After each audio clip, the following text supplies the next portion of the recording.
hadis dari Abu Darda radhiyallahu anhu dari Rasulullah sallallahu alaihi wasallam, beliau bersabda, "Ma syai'un athqalu fi mizanil mu'mini yaumal qiyamati min khuluqin hasan wa inna Allah la yubghidul fahishal badhi."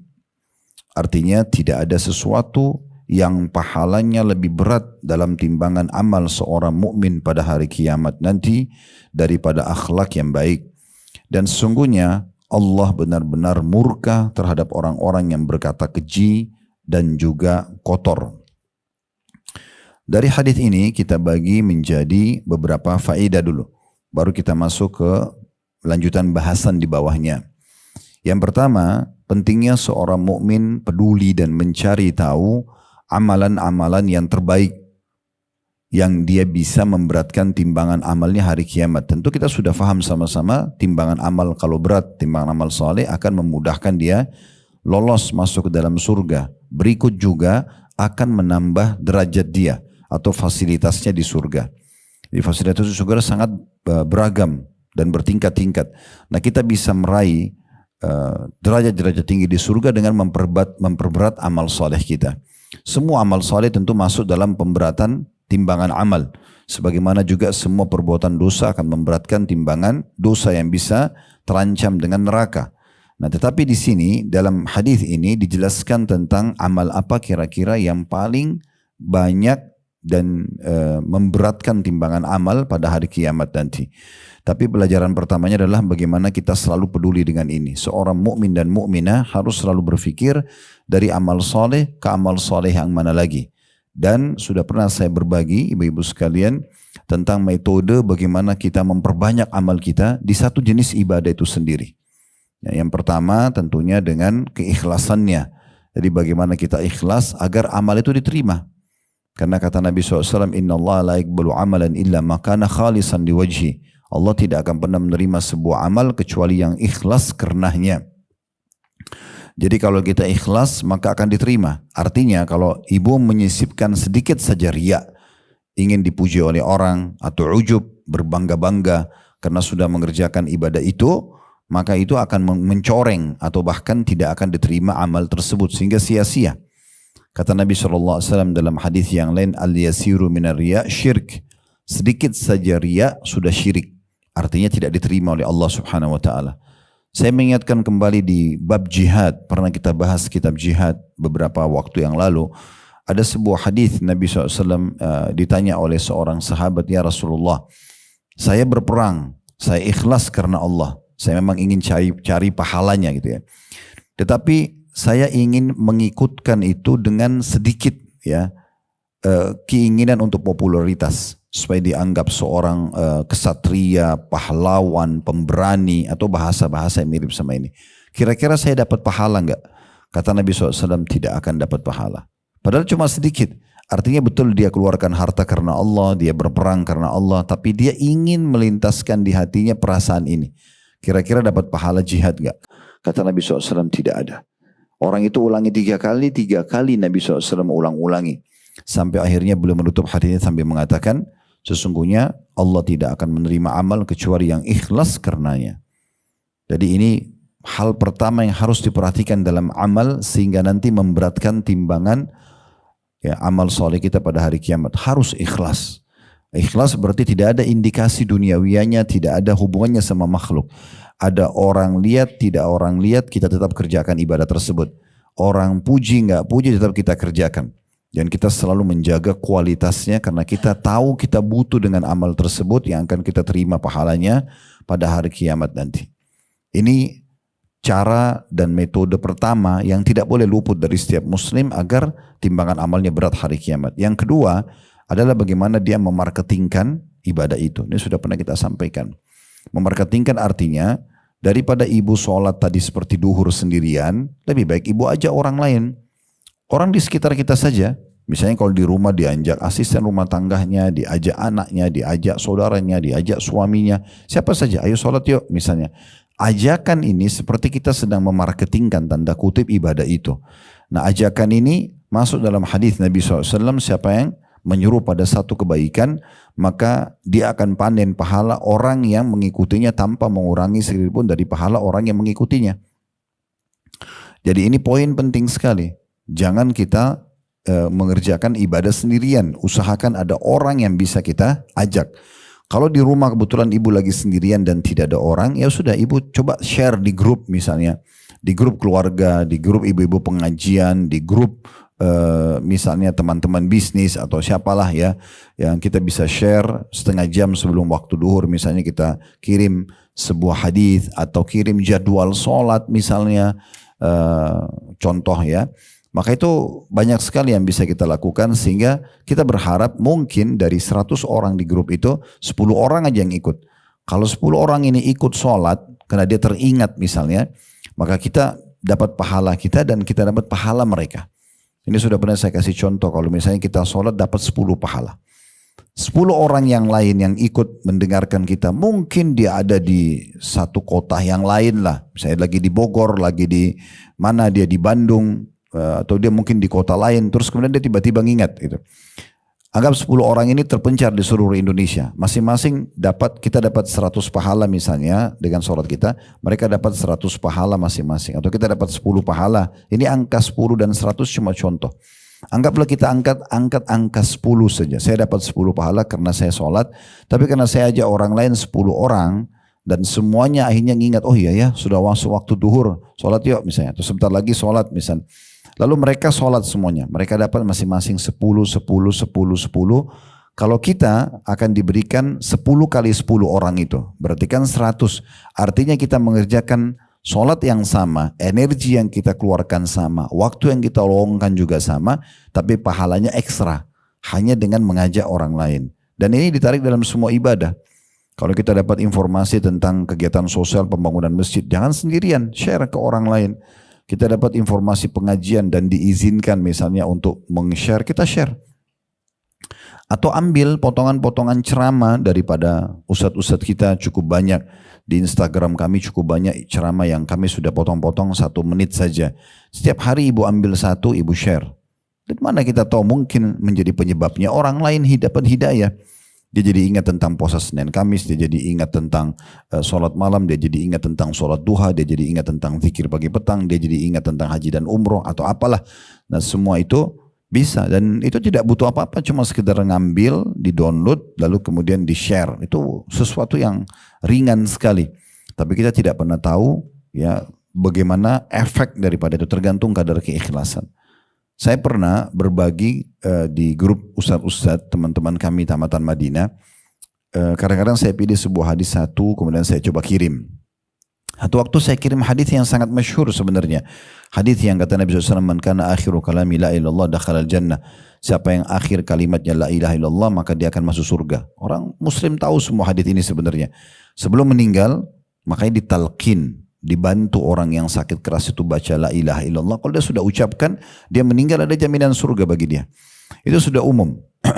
Kemudian saya share. Seminggu kemudian ada satu orang sahabat dekat saya nggak usah sebutin nama beliau, kebetulan bilang nama saya, pekan lalu waktu antum share hadis itu, hadis ini masyhur gitu. Saya kebetulan lagi di depan ayah saya yang sedang sakarat. Dia bilang gitu. Saya tidak pernah tahu ayahnya dia sakit. Saya cuma share saja, dia bilang, ayah saya sedang sakarat dan saya juga waktu itu bingung harus melakukan perbuatan apa karena kaget dengan kejadian tiba-tiba. Tapi saya buka handphone, saya baca hari itu, ya benar, saya talqin. Akhirnya sampai ayah saya menghembuskan nafas terakhirnya. Saya nggak pernah tahu kejadian itu, tapi saya cuma sekedar ingin niat menyebarkan hadis Nabi. Allah datangkan dengan caranya. Maka kenapa kita tidak lakukan ini, gitu ya? Sehingga tidak hanya misalnya ibu bapak share dari teman-teman ceramah, potongan ceramah lalu merasa oh ini iya ya manfaatnya benar atau saya amalkan. Enggak, share lagi ke orang lain. Yang penting sumbernya benar gitu ya. Karena bukan juga semua cuplikan yang Anda dapat lalu Anda main share sembarangan orang gitu ya. Atau ke semua orang. Padahal sebenarnya mungkin informasi itu salah. Tapi kita pastikan dulu dari akun-akun yang benar. Memang ustadz-ustadz yang sudah kompeten di bidangnya gitu ya. Ini juga perlu. Itu yang kedua. Jadi selain ikhlas kita marketingkan. Nah yang ketiga, kemas ibadah itu. Ini sering kami sampaikan, kemas ibadah itu, dikemas. Kemasan ini maksudnya, ibu harus faham bagaimana kita kalau menghadap kepada Allah Subhanahu wa Ta'ala, kita memberikan yang terbaik. Jadi Imam Abu Hanifah rahimahullah, salah satu imam madhab, itu beliau setiap tampil di depan murid-muridnya, di tengah-tengah masyarakat, memang orangnya sangat kaya, orangnya rapi, bersih. Dia kalau jalan itu selalu kelihatan dengan bajunya yang bagus, wangi badannya. Jadi selalu jadi bahan pembicaraan orang-orang, orang ini sudah ilmunya tinggi, penampilannya juga selalu dijaga. Memang begitu sunnah Nabi SAW. Nabi pun melakukan itu tentunya ya, yang merupakan guru semua orang-orang beriman.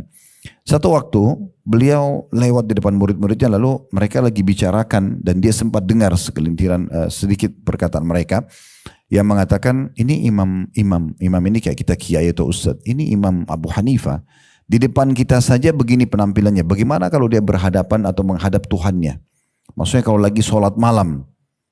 Maka Abu Hanifah mengatakan, saya pun malu mendengar perkataan itu. Maka semenjak hari itu saya selalu siapkan baju terbaik saya setiap mau sholat malam. Kalau sama manusia saja kita selalu menjaga penampilan kita, pasti saya yakin ibu-ibu kalau keluar begini nggak mungkin cari baju yang lecek, nggak mungkin cari baju yang butek, nggak. Pasti cari yang mana yang bagus nih. Saya mau bertemu sama orang, itu bertemu dengan manusia. Bagaimana bertemu dengan Allah Subhanahu Wa Taala? Kenapa kita pakai mukena yang sudah seminggu gak dicuci, sejadah sudah lama gak diganti, atau apa saja? Padahal sebenarnya itu bisa kita kemas. Kemasan ini ada nilai pahalanya. Mengemas ibadah itu ada nilai pahalanya. Pakai mukena yang terbaik. Ibu kalau keluar ada larangan Nabi SAW untuk pakai parfum sehingga tercium oleh laki-laki kan gitu. Tapi kalau di rumah dengan Allah pakai, dalam sholat dipakai. Bubuhi mukenanya dengan parfum, bubuhi sejadahnya dengan parfum, ibu pun nyaman kalau sujud kan gitu. Nah itu kemasan. Kita niatkan karena ingin menghadap kepada Allah Subhanahu Wa Taala. Itu contoh kemasannya, gitu ya. Contoh kemasan juga adalah beda antara orang bangun malam, bangun tiba-tiba ibu bangun jam 3:30, sudah daripada saya tidur saya sholat malam aja. Dengan orang dari sebelum dia tidur malam sudah niat mau sholat malam. Nah ini beda. Karena dari orang yang niat sebelum tidur bu, masuk dalam hadis Nabi SAW, hadis sahih, man hamma bihasanatin walam ya'malha. Siapa yang niat ingin mengerjakan satu ibadah, belum dia kerjakan, baru niat, kutibalahu hasanatun kamilah. Dicatatkan baginya satu pahala lengkap. Jadi kalau ibu mau tidur, jangan hanya ngantuk, tidur langsung. Tapi niatkan dalam hati, tidak ada susahnya niat itu. Dalam hati mau sholat malam, itu ibu belum sholat, sudah dicatat satu pahala lengkap sholat malam. Itu bisa kita lakukan di setiap saat, mau keluar rumah, niat mau sedekah, mau niat sholat nanti tepat waktu, mau silaturahim keluarga, mau jenguk orang sakit, diniatkan semua kebaikan. Niat itu akan mendatangkan pahalanya, walaupun belum dikerjakan. Kata Nabi SAW, fa'in amilaha, dan kalau dia kerjakan apa yang dia niatkan itu, kutibalahu asyru adha'afiha, akan dicatatkan baginya 10 kali lipat, ila sab'amiyah di'fin, sampai 700 kali lipat, ila adha'afin katsira, sampai kelipatan-kelipatan yang banyak, tergantung daripada kadar keikhlasan kita, gitu kan? Termasuk kemasan dalam sholat malam adalah memilih surah-surahnya. Beda orang yang bangun malam, ya kebetulan aja sudah yang terlintas di benaknya surah Al-Masad, Tabbat Yada misalnya, atau At-Tin, atau Al-Kautsar, itu terlintas dibaca. Dengan orang yang memang sebelum tidur dia sudah atur nih, nanti malam saya mau baca 1 juz misalnya, per rakaatnya 10 ayat, ya kan? Sampai 10 rakaat berarti 100 ayat, rakaat terakhirnya witirnya baca Al-Ikhlas, gitu kan? Contoh, karena memang ada anjuran Nabi SAW untuk membaca minimal 10 ayat, pertengahan itu 100 ayat, maksimalnya itu 1000 ayat, itu yang paling banyak pahalanya. Tapi tentu ini bertahap ya, kalau mau belajar sampai ke sana. Yang jelas beda antara orang yang bangun tengah malam, surah apa saja yang terlintas dia baca, dengan orang yang sudah niat dari malam, dia mau baca 1 juz, pasti beda pahalanya. Dan saya sudah pernah sampaikan, pendapat ulama membolehkan seorang muslim, terutama kalau sholat sunnah, untuk memegang mushaf, gitu kan? Bisa pegang mushaf. Mushaf itu bisa juga di HP ibu, ya, buka aplikasi Al-Quran. Jadi kita mulai bisa dari Al-Baqarah ayat 1, ayat 2, ayat 3, hari malam ini sampai ayat 100, besok malam ayat 101 sampai 200, begitu terus sampai khatam Al-Quran. Karena itu bisa, contohnya. Ini kemasan semua, gitu kan? Kemasan semua. Nah sama kita tarik dalam semua ibadah itu ya. Membaca Al-Quran, kalau diprogramin, diniatkan, maka sudah berarti ada kemasannya. Daripada kita hanya sekedar baca apa yang terlintas saja. Sedekah juga begitu. Saya pernah jelaskan hadis Nabi SAW kepada para istri beliau. Sesungguhnya orang yang pertama menyusulku dari kalian adalah orang yang paling panjang tangannya. Kata Aisyah, kami nggak paham hadis ini. Setelah Nabi SAW meninggal, setiap kami ketemu para istri Nabi ini selalu ngukur tangan, siapa yang paling panjang tangannya. Mereka pikir secara ukur kasat mata gitu ya. Maka kata Aisyah, kami faham tentang makna hadis ini setelah Zainab binti Jahash meninggal dunia. Ini istri Nabi yang pertama menyusul Nabi. Kenapa? Karena semua istri Nabi suka sedekah. Tapi kalau Zainab mau sedekah, dia suka sedekah dengan kemasannya. Jadi kalau misalnya dia mau kasih makanan orang, dia bukan beli makanan jadi, dia masak sendiri. Nah ini kan dia kemas.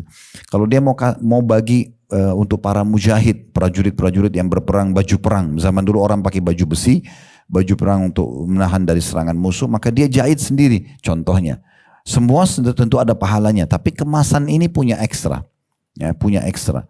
Dan seterusnya lah, mungkin kita bisa tarik ke masalah ibu mau kasih pakaian, beda pahalanya orang yang kasih baju baru dengan orang baju bekas. Misal, makanan baru kita kasih dengan makanan sisa, itu beda semua. Pasti beda pahala, di sisi Allah SWT beda. Nah ini yang perlu kita fahami, sehingga nanti amal kita di timbangan amal itu betul-betul berat. Gitu. Dan itu harus menjadi target kita, memberatkan timbangan amal pada hari kiamat. Dan ini tidak butuh upaya yang susah, yang berat. Ini semua ringan. Kita ikhlaskan niat, jangan pernah pusing dengan pujian orang. Kemudian kita bagaimana memasarkan dan coba menawarkan ibadah itu kepada teman-teman sekitar kita saja. Kemudian baru yang ketiga kita mengemasnya. Itu pelajaran pertama dari hadis. Pelajaran yang kedua, bahwasanya nanti akan ada timbangan amal pada hari kiamat. Dan sifat timbangan amal ini sedikit saya kasih gambaran. Timbangan amal kita di hari kiamat ini, ibu-ibu sekalian, punya lisan ya. Punya lisan, dia bisa berbicara. Jadi dia memuji orang-orang beriman dengan amal-amal solehnya, dan dia menghardik orang-orang kafir dengan atau orang-orang maksiat dengan dosa-dosanya. Dan timbangan ini bukan seperti yang kita bayangkan timbangan di pasar kita. Timbangan ini seluas pandangan mata, karena bisa memuat semua buku, semua catatan dari kita lahir sampai kita meninggal dunia. Ya, ini timbangan beda. Ini salah satu yang harus kita imani. Bagian daripada sub bahasan rukun iman kita yang kelima, iman kepada hari kiamat. Kan itu satu paket, kematian, alam barzah di kuburan, timbangan amal di mahsyar, kemudian melewatin sirat di atas neraka, baru surga dan neraka gitu. Pelajaran yang ketiga, kedudukan akhlak yang baik. Nah ini yang sedang kita titik beratkan. Karena ternyata yang paling berat di timbangan amal hari kiamat justru rangkaian akhlak yang baik. Ya jujur, amanah, tanggung jawab, ya dermawan, pemaaf. Nah ini semua kalau disatukan dinamakan akhlak yang baik. Ini yang paling berat pada hari kiamat. Nanti akan kita paparkan panjang lebar tentang masalah poin ini, insya Allah di syarah. Ini kita baru mengambil faedah dari hadis. Pelajaran terakhir dari hadis, pelajaran keempat, adanya ancaman dan larangan untuk orang berakhlak buruk.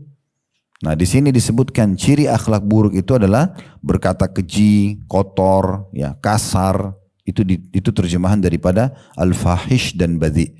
Jadi tidak ada dalam kamus seorang muslim itu teriak-teriak, marah-marah, gitu kan. Kemudian apa namanya? Kita bukan tidak boleh marah. Pada saat kita marah pada sesuatu yang perlu menunjukkan kalau kita marah. Nabi SAW itu dikatakan oleh para sahabat, kami tidak melihat Nabi SAW marah kalau di hak beliau, tapi beliau akan marah kalau hak Allah dilanggar, gitu kan. Jadi beliau marah SAW, tapi bukan menjadi sifat kebiasaannya, emosional, apapun jadi marah, semuanya serba marah. Ini penyebab stroke, penyebab orang darah tinggi dan segala macam karena itu kan. Karena orang suka emosional, terlihat lebih cepat tua dan segala macam. Banyak efek-efek yang tidak baik. Dan seorang sahabat datang mengatakan, ya Rasulullah, beritahukan kepada saya, wasiatkan kepada saya sesuatu yang bisa membuat saya bahagia. Hidup saya enak-enak saja dunia dan akhirat. Kata Nabi SAW, la taghdab, jangan kau emosional. Sampai 3 kali disebutkan masalah hal tersebut. Gitu kan. Begitu juga dengan, biasanya orang kalau sudah emosi sangat dekat dengan tutur kata yang kasar, jorok, ya, tidak baik itu. Itu semua sikap karena itu awalnya. Disebutkan di sini saya baca sekarang penjelasan tulis oleh penulis. At-Tirmidzi ini nama seorang pemilik buku hadis biasa dikenal dengan Sunan Tirmidzi, meriwayatkan dari Abdullah bin Mubarak dalam pokok bahasan sebelumnya tentang ciri akhlak mulia, dia berkata yaitu bermuka manis, berbuat kebajikan dan menahan diri dari perbuatan jahat. Maksudnya Abdullah bin Mubarak ini seorang ulama tabi'in, ibu-ibu sekalian, sangat terkenal dengan keimanannya dan orangnya subhanallah berkumpul antara kekayaan ilmu dan kekayaan harta serta kelebihan fisik. Abdullah bin Mubarak ini terkenal sekali. Sudah pemberani, dermawan, orangnya alim, luar biasa pokoknya. Dijadikan contoh di masa itu di dalam ibadahnya, dijadikan contoh dalam keberanian berperangnya dan seterusnya. Dia memberikan definisi ringkas tentang akhlak yang mulia. Dia mengatakan bermuka manis, selalu saja senyum, ramah, berbuat kebajikan. Semua pintu-pintu kebaikan dia selalu ada di situ. Selalu dia menonjol di semua perbuatan kebaikan. Kemudian yang terakhir yang dia katakan dalam gambaran akhlak mulia, menahan diri dari perbuatan jahat. Semua yang berbau tidak baik, menyakiti orang lah, atau mengambil yang bukan haknya, dan seterusnya, ini adalah termasuk perbuatan jahat. Kemudian dikatakan selanjutnya yang dimaksud dengan tanda kutip tidak ada sesuatu di dalam hadis ya. Di potongan hadis kita lihat terjemahannya, tidak ada sesuatu dalam kurung yang pahalanya lebih berat dalam timbangan seorang mukmin ya. Dikatakan situ yang dimaksud dengan tanda kutip tidak ada sesuatu dalam hadis ialah tidak ada pahala. Tidak ada pahala. Sedangkan kalimat tanda kutip daripada akhlak yang mulia, potongan hadis ya, tidak ada sesuatu yang lebih berat dalam timbangan seorang mukmin pada hari kiamat daripada akhlak yang baik. Yang dimaksud dengan akhlak yang baik atau mulia artinya Allah SWT cinta dan ridho kepada orang yang berperilaku baik. Selanjutnya di halaman 82-nya makna al-fahish, yaitu orang yang perkataannya tidak enak didengar dan mengucapkan kata-kata yang tidak sepatutnya diucapkan. Apakah dia menghina, apakah intonasi suara yang keras, teriak-teriak, atau dia menyebutkan nama-nama hewan, menghina orang. Karena kan ada orang subhanallah suami istri saling begitu, atau sama anaknya, atau sama pembantunya, atau sama siapalah ya. Dia terkenal dengan tutur kata yang tidak baik. Sementara tidak boleh dalam kamus seorang muslim masalah ini. Ya, saya pernah berbagi dalam kondisi kita marah pun sama anak, itu usahakan yang kita ucapkan kata-kata yang baik, yang berbau doa positif, gitu ya. Bukan kita mengucapkan kata-kata nakal atau yang semisalnya yang bahkan nanti bisa membuat ya bisa jadi doa buat anak-anak kita itu. Kemudian disebutkan. Dan yang terakhir yang dimaksud dengan bazi yaitu orang yang berkata keji. Sebenarnya lebih kepada kata kasar ya. Kata kasar. Ada orang memang begitu bawaannya karena dia membiasakan. Sebenarnya karakter-karakter ini ibu-ibu sekalian tergantung kita membiasakannya. Kita membiasakan seperti apa. Kalau kita membiasakan diri kita dengan karakter-karakter buruk seperti tutur kata yang kasar, apalagi kalau diberikan masukan tidak mau dengar, seakan-akan orang lain yang memberikan masukan itu yang jahat misalnya. Nah ini agak unik gitu ya. Baik, sekarang kita akan masuk ke syarah seperti biasa, penjelasan sekaligus kita tutup bahasan kita, tapi ini sedikit panjang penjelasannya. Memang akhlak ini, akhlak yang mulia ibu-ibu sekalian adalah bagian daripada agama kita. Bagaimana Allah Subhanahu wa taala menyebutkan dalam Al-Qur'an tentang ciri khasnya Nabi Muhammad SAW. Beliau menonjol sekali di sisi ininya, akhlaknya. Dalam surah Al-Qalam ayat 4 Allah Subhanahu wa taala berfirman, "Wa innaka la'ala khuluqin 'azim."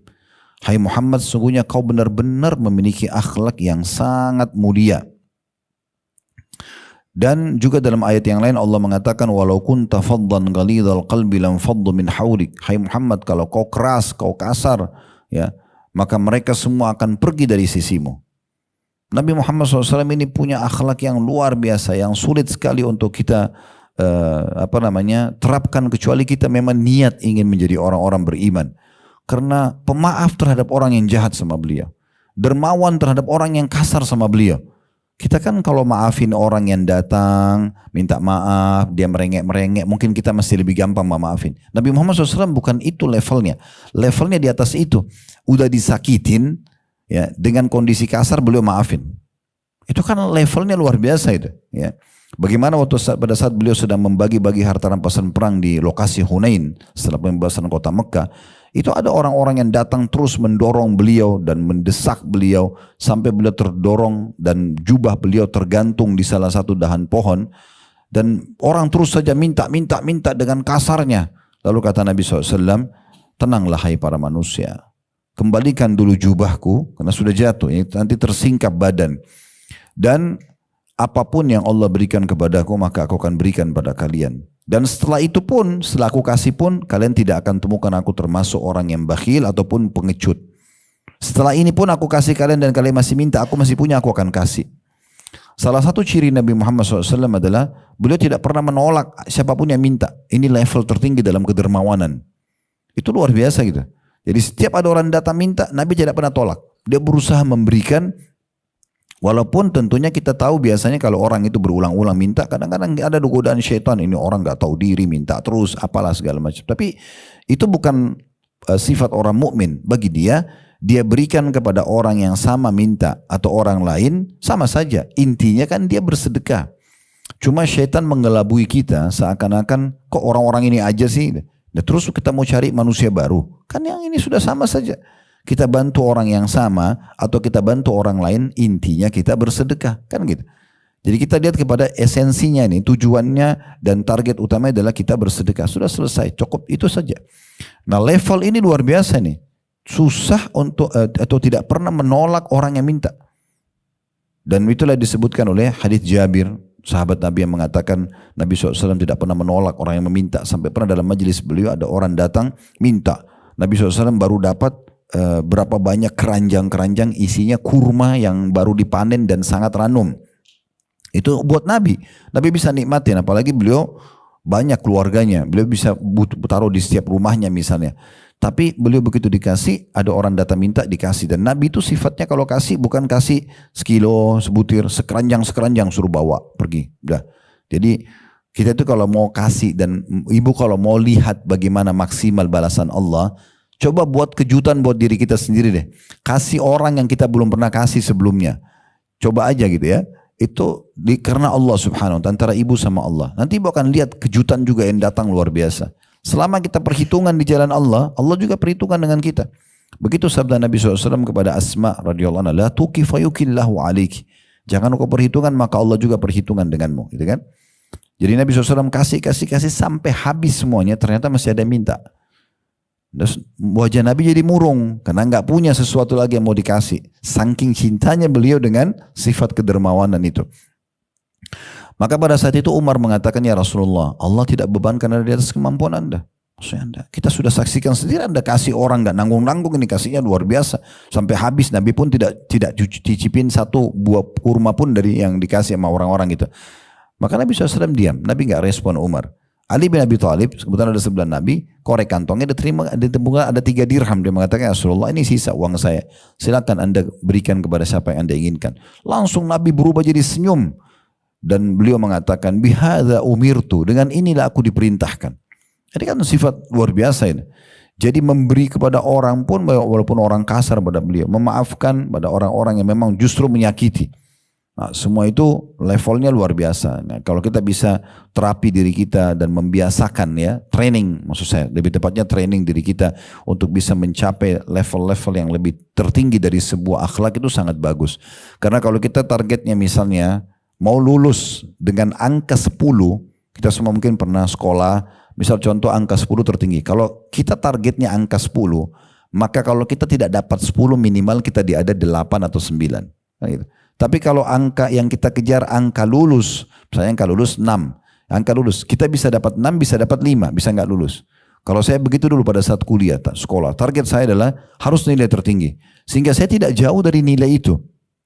Ya seperti itulah kurang lebih. Kalau kita targetnya adalah cari akhlak yang terbaik, ya tingkat tertinggi dalam kedermawanan, dalam masalah sholat malam, dalam masalah zikir, kita akan ada, kalau tidak sampai target 100 di angka 110-nya, kita minimal akan dekat di situ. Baik, ditanya kepada Nabi SAW, atau Nabi SAW sempat bertanya ya kepada para sahabat, atadruna ma akthar yudkhilun nasul jannah?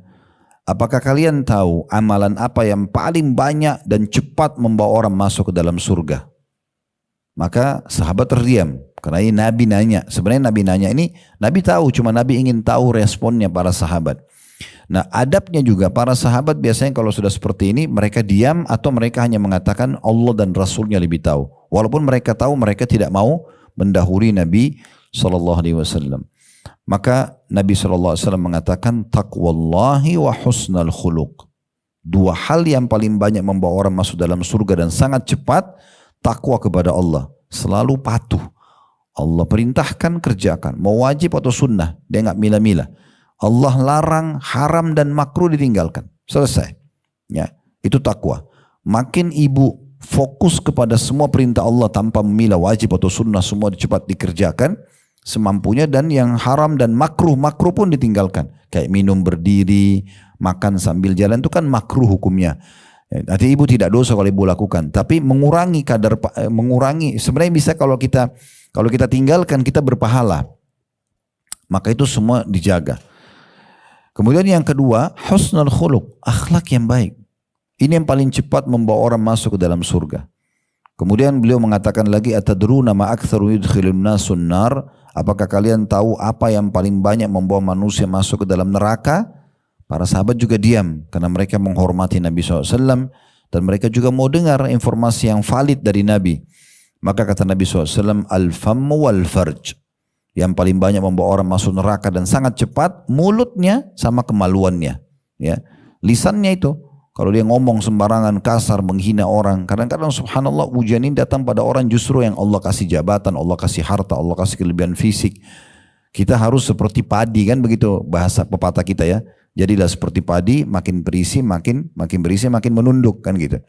Jadi kalau kita punya kelebihan fisik, ibu-ibu sekalian punya kelebihan harta, punya jabatan, maka kita bukan gunakan justru untuk sombong. Nabi SAW justru tawadhu, makin merendah, bukan menghinakan diri ya, tetapi dia tidak menunggangi sallallahu alaihi wasallam. Kedudukan beliau itu justru untuk yang menindas orang lain dan seterusnya. Nah, ini yang dimaksudkan di sini. Dan kita sudah tentu bisa jabarkan tentang masalah husnul khuluq, akhlak baik ya. Wajah berseri, selalu sibuk dengan kebaikan, menahan diri dari menyakiti manusia dan seterusnya lah. Dan Nabi SAW pernah berkata kepada Abu Hurairah radhiyallahu anhu sambil mengatakan, alaika bihusnul khuluq. Kamu harus menjaga akhlak yang baik. Abu Hurairah sempat bertanya kembali kepada Nabi SAW mengatakan, wa ma husnul khuluq. Apa itu akhlak yang baik ya Rasulullah? Maka kata Nabi SAW, tasilu man qata'ak. Engkau justru menyambung tali persaudaraan dan silaturahim dengan orang yang sengaja memutusmu. Nah, ini level tertinggi dalam silaturahim. Kalau kita sering datang ke rumah keluarga kita yang memang dasarnya juga baik sama kita, ya, sering datang kepada kita, sering berbagi hadiah terus kita balas, itu normal saja ya.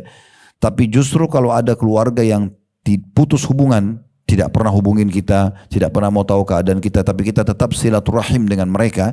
Kita coba datang pada saat kita memang ada peluang datang. Kalau dia sakit kita jenguk, misalnya kalau dia butuh bantuan kita bantu. Nah, ini justru puncak daripada akhlak yang baik.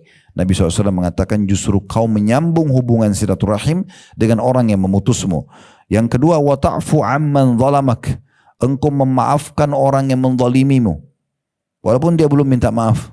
Udahlah, sudah saya maafin karena Allah. Berharap pahala di sisi Allah subhanahu wa ta'ala. Ini juga level tertinggi dalam pemaafan.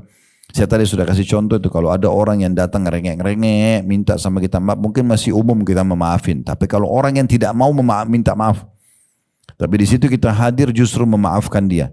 Ini puncak daripada akhlak yang mulia yang bisa memberatkan timbangan pada hari kiamat. Dan yang ketiga, wa tu'ti man haramak. Dan engkau memberi orang yang enggan memberi kepadamu. Jangan karena tetangga tidak pernah kirim makanan, dia tidak tahu diri tuh, nggak pernah kirim makanan, saya juga nggak usah ngirim. Kan? Jangan balas keburukan orang keburukan.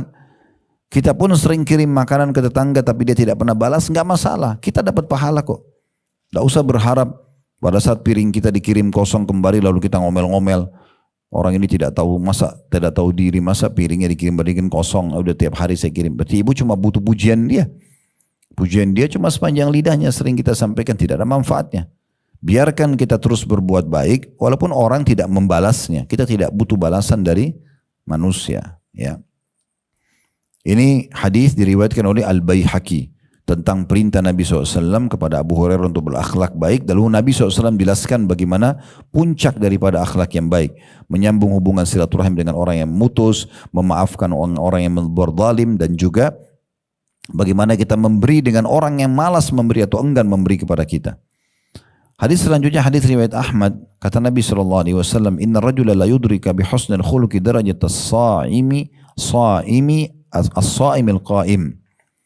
Sesungguhnya seseorang, ya, saya ulangi hadisnya, Inna rajula la yudriku bihusnil khuluqi darajat as-sa'imil qa'im. Sesungguhnya seseorang dengan akhlak yang baik akan memperoleh nanti pada hari kiamat derajatnya orang yang rutin puasa dan rutin sholat malam. Mungkin dia tidak rutin sholat malam, dia tidak rutin puasa sunnah. Kalau wajib kita tidak bahas, ya, karena itu sudah kewajiban. Tapi dia memiliki akhlak yang baik, santun, ramah dan segala macam, maka dia akan mencapai nanti derajat di surga. Justru derajatnya orang-orang yang banyak puasa dan juga sholat malam karena akhlaknya yang baik. Apalagi kalau sudah digabung, sudah akhlaknya baik, kemudian dia juga suka sholat malam, dia suka puasa, suka sedekah, itu luar biasa. Udah sulit untuk digambarkan bagaimana nanti derajatnya di surga. Dan pada saat kita sedang singgung derajat di surga, ibu-ibu sekalian, coba renungi baik-baik ya. Saya sempat duduk merenung tentang firman Allah Subhanahu wa taala. Setiap kali ada kata-kata surga, umumnya Allah tambah dengan khalidina fiha, artinya kekal selama di dalamnya. Ini kalau kita renungi dengan kacamata iman, ya, kacamata ini tanda kutip ya. Di sini kita harus pikirkan baik-baik. Yang saya sempat berpikir dan merenungi dan akhirnya menjadi cambuk buat saya untuk harus selalu saya jaga kebaikan-kebaikan itu karena khalidina fiha, kekal. Artinya sekali ibu dapat level itu, anggaplah surga ini contoh saja. Kalau rasionalnya surga itu memiliki 100 level, 100 cluster. Kalau komplek perumahan yang misalnya cluster. Ini cluster A, B, C sampai Z misalnya. Anggaplah A sampai Z aja. Tapi berbeda-beda fasilitasnya semua. Beda-beda ukuran rumahnya, beda-beda kemewahan dan fasilitasnya misalnya. Kalau ibu berbuat amal sekarang asal-asalan, ya udahlah, yang penting saya masuk surga. Ibu dapat Z misalnya. Nah kalau ibu sudah masuk Z, itu fasilitas bagus banget karena sudah di surga gitu ya. Tapi masalahnya ibu akan kekal situ. Ibu tidak bisa pindah ke X, ke Y, nggak bisa naik, nggak bisa pindah gitu ya. Nggak bisa ke, apalagi ke D, A itu nggak bisa udah nggak bisa karena khalidina fiha, kekal selama di situ. Kita bisa memahami makna khalidina fiha ini adalah, oh saya masuk surga saya nggak akan keluar. Oke, itu benar. Tapi fahami juga di poin ini nih. Artinya sekali kita masuk ke level itu kita nggak bisa pindah. Nanti kan kita di surga bisa saling mengunjungi. Ibu akan kunjungin tuh orang tuanya, siapalah saudaranya, oh sana. Tapi akan lebih bagus pasti levelnya. Ibu akan datang ke klaster walaupun nanti di surga sudah tidak ada lagi rasa cemburu. Tetapi kita sebenarnya bisa dapat level itu. Nah untuk menentukan level yang lebih baik, masuk ke klaster lebih baik, itu bisa dengan niat dan juga bisa dengan berusaha. Gitu ya. Bagaimana kita niatkan agar Allah berikan itu dan kita berusaha untuk meraih yang terbaik tadi. Nah ini hati-hati sekali ya. Oleh karena itu jangan selalu anggap remeh, sudahlah cuman mentraktir teman-teman, ya udahlah dianggap kecil. Padahal sebenarnya dengan yang mentraktir sudah dapat pahalanya. Berapa kali kita sedang satu mobil sama seorang teman, ada orang miskin minta di lampu merah, teman kita memberi, kita cuma melihat saja. Padahal sebenarnya sudah jelas depan mata kita secara teori, dia dicatat pahala. Seakan-akan sudahlah karena teman saya sudah kasih. Loh, teman Anda sudah kasih, Anda sendiri belum. Kasih, ikut serta di situ. Kalau perlu kita yang memberikan walaupun teman kita tidak kasih. Misal contoh, berapa banyak kita hanya melihat orang lain berbuat dan kita tahu secara teori ini adalah ada pahalanya, dan kalau lewat sekali, misalnya kita lewat lampu merah tersebut sudah pergi, belum tentu kita bisa ketemu dengan orang fakir yang sama. Malaikat pun nanti kalaupun kita ketemu besok, dicatat untuk hari esok, hari kemarin sudah tidak. Ya bisa kita perbaiki. Semua ini khalidina fiha, kekal selamanya. Ini harus kita hati-hati juga di sini, pekah melihat ini bagaimana kita meraih yang terbaik, karena sekali kita milikin kepemilikannya abadi dan tidak bisa kita upgrade. Ya walaupun sudah sangat bagus gitu ya. Allahu a'lam. Jadi itu juga penting untuk digarisbawahi. Kemudian hadis selanjutnya riwayat Abu Daud. Hadis ini juga menunjukkan bahwasanya akhlak bukan hanya memberatkan timbangan hari kiamat, bukan hanya menjadi penyebab masuk ke dalam surga, tetapi juga dia adalah menunjukkan kesempurnaan iman seseorang. Di saat Anda bertemu dengan orang yang ramah, ya, senyum, murah senyum, dermawan, pemaaf, ini berarti orang yang sudah sempurna imannya. Karena itu perkataan Nabi SAW dalam hadis Abu Daud. Kata beliau SAW, akmalul mu'minina imanan ahsanuhum khuluqa. Orang mukmin yang paling sempurna imannya adalah orang yang paling baik akhlaknya. Itu orang mukmin yang paling sempurna imannya. Berarti ada korelasi antara akhlak baik dengan keimanan. Makna lainnya kalau kita mau ambil sebuah pemahaman lawan daripada pemahaman ini ya, artinya orang yang buruk akhlaknya akan jauh dari keimanan. Mau dia banyak sholat malam, mau dia banyak sedekah, itu nggak ada urusannya. Makanya dalam sebuah hadis Bukhari dijelaskan, ada seorang laki-laki berkata di dalam majelis Nabi SAW, ya Rasulullah, di Madinah ini ada seorang wanita selalu sholat malam, selalu puasa di siang hari. Tidak pernah ketinggalan tuh, sholat malam dan dia puasa di siang hari. Tetapi dia jahat sama tetangganya. Lisannya tajam, suka menyakiti orang. Kata Nabi SAW, la khaira fiyah hiya finnar. Nggak ada kebaikan pada wanita itu, dia masuk neraka nanti. Walaupun dia rajin sholat, dia rajin puasa, tapi kalau jahat sama orang, nggak ada akhlaknya di neraka. Dan sebaliknya kata laki-laki itu, sahabatnya mengatakan, ya Rasulullah, di Madinah ini juga ada orang, wanita juga, sholat malamnya biasa-biasa saja. Begitu juga dengan puasanya, kapan dia mampu, tapi baik sekali sama orang, akhlaknya baik. Kata Nabi SAW, kebaikan padanya dia di surga. Gitu kan? Jadi memang ini bagian daripada yang harus difahami baik-baik masalah akhlak. Begitu juga kata Nabi SAW yang coba merincikan kepada kita tentang bagaimana rincian akhlak yang baik itu. Ya, beliau mengatakan, ahabbun nasi ilallahi anfa'uhum. Manusia yang paling Allah cintai justru yang paling bisa memberikan manfaat bagi orang lain. Itu yang paling Allah cintai. Wa habbul a'mali ilallahi sururun tudkhiluhu ala muslim. Dan amal yang paling Allah cintai adalah kegembiraan yang kau masukkan dalam hati seorang muslim. Nah ini juga masuk dalam akhlak yang baik. Ibu menghibur orang.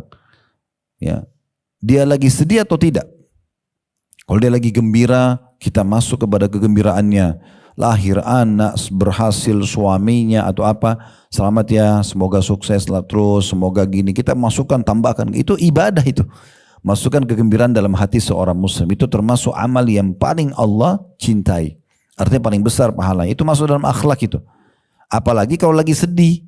Ya, lagi kesedihan karena meninggal, lagi bangkrut usaha, lagi apa. Itu justru apa yang kita bisa bantu-bantu. Masukkan kegembiraan ini bisa kita bantu secara finansial, bisa kita bantu secara nasihat, bisa kita bantu dengan doa, bisa kita support kekuatan dengan apalah nasihat-nasihat. Nah seperti itulah.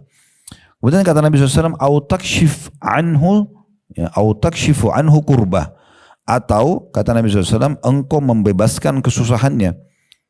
Dia terlilit utang, bayarkan. Dia mau bayar rumah sakit, gak bisa kita bayarkan rumah sakitnya. Dia mau bayar sekolah anaknya, kita yang bayarin gitu ya. Nah itu semua masuk dalam akhlak yang baik. Au taqdi anhu dainan, atau engkau melunasi utangnya. Dikatakan au tatrudu anhu ju'an, atau engkau menghilangkan rasa laparnya. Itu semua masuk dalam akhlak yang baik gitu ya. Masukkan kegembiraan dalam hatinya, menghilangkan masalah yang sedang dia hadapi, melunasi utangnya, menghilangkan rasa laparnya. Kemudian kata Nabi SAW penutupan hadis luar biasa, wala an amshi ma'akhil muslimi fi hajatin ahabbu ilayya min an a'takifa fi hadzal masjid syahra. Dan ketahuilah, ya, kata Nabi SAW, aku ini kalau keluar, kata Nabi SAW, memenuhi hajat, satu hajat saudaraku muslim, lebih aku cintai daripada i'tikaf di masjid ini, maksudnya Masjid Nabawi 1 bulan. Ini hadis pernah kita singgung, hadis riwayat Tabarani, di mana maksud daripada hadis ini, i'tikaf itu kan artinya kita mengikat diri, Bu ya. Seperti kalau di akhir Ramadan kita mengikat diri, ya, dengan cara kita tinggal 10 terakhir Ramadan di masjid. Ibu nggak keluar sama sekali. Itu namanya itikaf. Yang paling afdal 10 hari berturut-turut. Kalau enggak bisa berapa waktu pun yang ibu niatkan itikaf di masjid. Tapi itikaf intinya mengikat diri, meluangkan waktu untuk ibadah kepada Allah Subhanahu wa taala, tidak berbuat yang lain kecuali ibadah. Jadi 5 waktu sholat di masjid, ya, tidur di masjid, makan di masjid, pokoknya di masjid semuanya. Baca Quran, berzikir segala macam. Kata Nabi SAW, kalau aku memenuhi satu hajat saudaraku muslim, misal dia mengatakan tolong bantu saya ini, atau tolong antar saya ke sini, atau kamu tahu nggak alamatnya ini, lalu kita memenuhi itu, lalu kemudian dia dapat jalan keluarnya, itu lebih baik, menurut Nabi SAW ini ya, beliau cintai daripada i'tikaf selama 1 bulan di masjid. Maksudnya pahalanya sangat besar. Juga dalam hadis Bukhari Muslim disebutkan masuk dalam akhlak yang baik, al-kalimatut thayyibah sadaqah. Kata Nabi SAW, tutur kata yang santun dan baik, ramah, intonasinya diatur, ya itu adalah sedekah, dihitung pahala yang besar. Masuk dalam akhlak yang baik juga adalah senyum dengan muslim, terbiasa senyum, senyum dengan pasangan hidup, senyum dengan teman-teman. Tentu bukan juga kita senyum terus-menerus atau tertawa, terbahak-bahak ya. Disesuaikan dengan kondisi dan keadaannya. Karena nggak mungkin juga orang kalau lagi dalam kondisi sedih lalu kita senyum-senyum di depannya, kan gitu.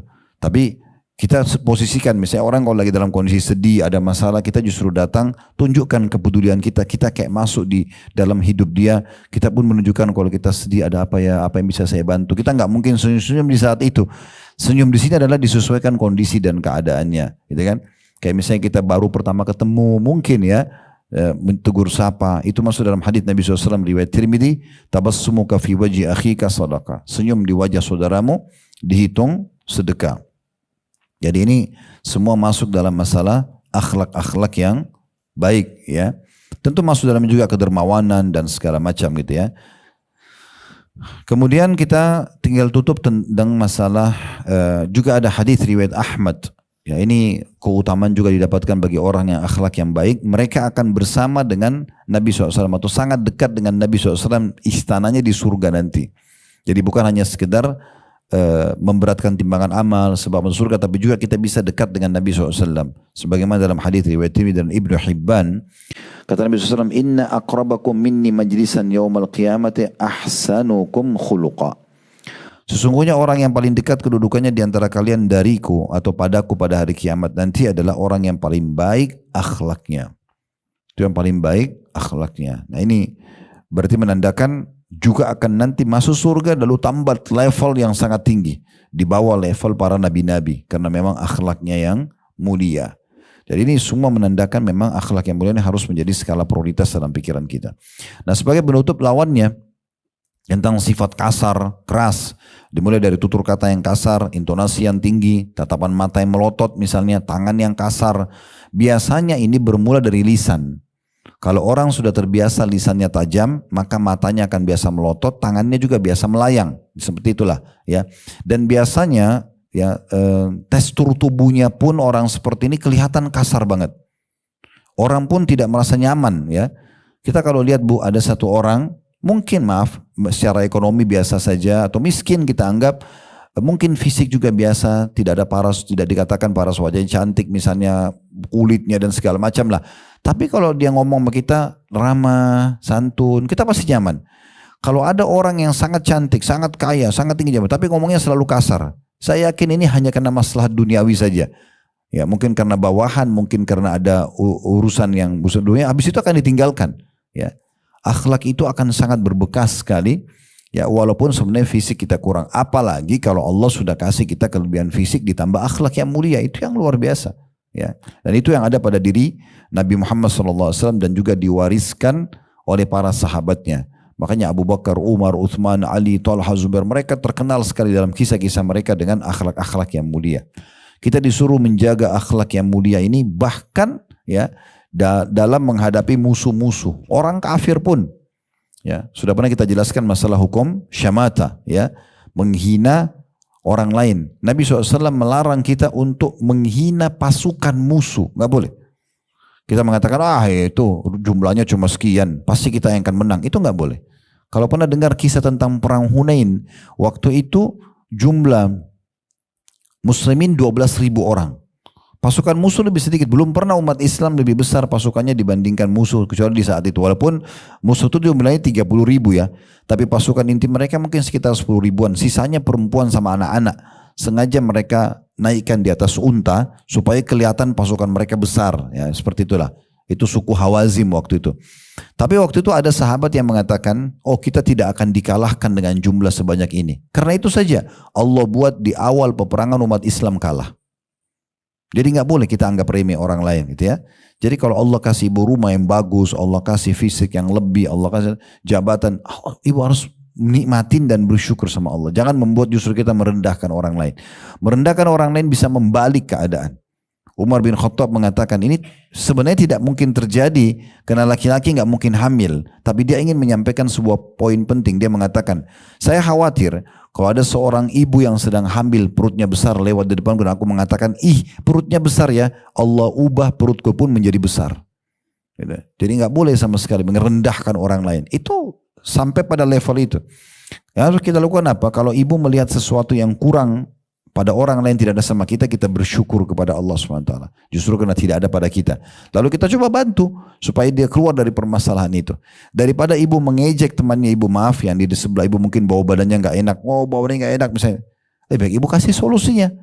Mungkin dengan tidak menyinggungnya. Contoh misalnya ibu tahu nih dia ada di situ atau dia ada. Ibu bisa mengirimkan kepada dia mungkin paket kosmetika atau apa ya di dalamnya ada roll on mungkin. Dengan akhlak-akhlak seperti itu akhirnya kita bisa mengubah keadaan orang gitu ya. Saya ingat betul saya pernah dengan salah satu kerabat begitu naik satu mobil bau badannya nggak enak. Saya terus berpikir waktu itu gimana caranya memberikan saran ke orang ini. Pasti dia tersinggung kalau saya bilang bau badanmu nggak enak gitu.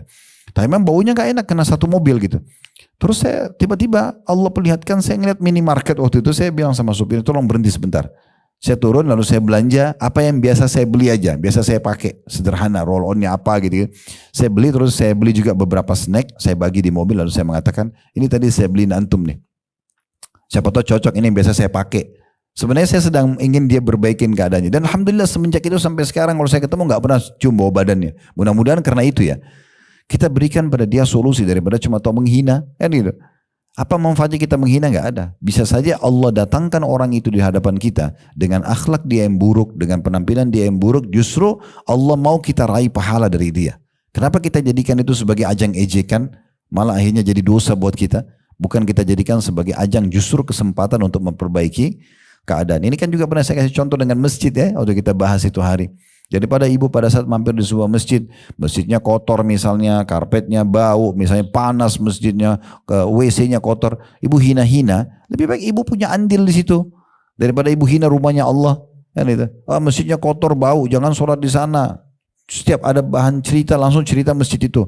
Kalau ibu punya rumah sedikit berantakan, ada tamu datang lalu menghina, ibu terima nggak? Bagaimana dengan rumahnya Allah? Kita ambil pesan imannya, ibu disampaikan oleh Allah kakinya ke masjid itu supaya ibu yang perbaikin. Kenapa ibu nggak pas beliin AC? Kenapa ibu nggak renovasi masjid itu? Kenapa ibu nggak perbaikin kamar mandinya? Udah kan selesai masalahnya. Bisa anggaplah 2-3 tahun ke depan orang pakai tempat wudhu bersih, kita ganti keramiknya, kita segala macam. Tidak seberapa dikeluarin uang misalnya. Lebih baik kita ke situ, pesan imannya yang kita sentuh. Ya, orang sampai kepada kita buruk kita perbaikin, tempat masjid tadi kotor kita perbaikin dan seterusnya lah, gitu ya. Nah ini semua bagian daripada akhlak yang harusnya kita perhatikan. Allahu a'lam. Begini bahasan kita dan alhamdulillah dengan bahasan hari ini berarti kita sudah menyelesaikan buku ini. Semoga Allah SWT ikhlaskan niat menjadikan ilmu yang bermanfaat dan memudahkan kita untuk mengamalkan tentunya. Serta kalau ada benar dari Allah silakan diambil dan diamalkan. Kalau ada salah dari saya maka saya beristighfar kepada Allah SWT dan saya mohon maaf. Subhanakallahumma bihamdika asyhadu an la ilaha illa anta astaghfiruka wa atubu ilaik. Wa sallallahu ala nabiyyina Muhammadin wa alihi wa sahbihi wasallam. Wa akhiru da'wana alhamdulillahi rabbil alamin. Wassalamualaikum warahmatullahi wabarakatuh.